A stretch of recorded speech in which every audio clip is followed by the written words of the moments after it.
అనుకోకుండా ఉండద్దు. భార్య అని అను. అన్నం పెట్టాడు, తినేసాయి. విషయం వచ్చింది, చూస్తూనే ఉండు. నీ మనస్సుకు లగ్నం చేయబోకు.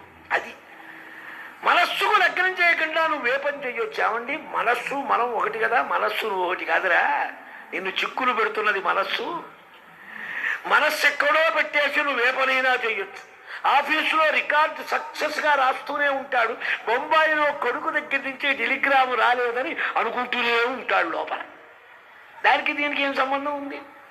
పోనీ అంత పెద్ద ఉపమానం వద్దు. గాయత్రి జపం చేస్తూనే ఉంటాం, ఆఫీస్ టైం అయిందా అనుకుంటూ ఉంటాం. మనలోనే రెండూ కనపడుతూ ఉంటాయిగా. ఇట్లా మనస్సును నువ్వు వేరే మార్చడానికి ప్రాక్టీస్, అభ్యాసం నీకు లోకంలో ఉందిగా. ఉన్నదాన్నే భగవంతుని వైపు తిప్పరా అని చెప్పింది శాస్త్రం. ఏమి పెద్ద అగచాట్లేం కాదండి. బాగా ఆలోచిస్తే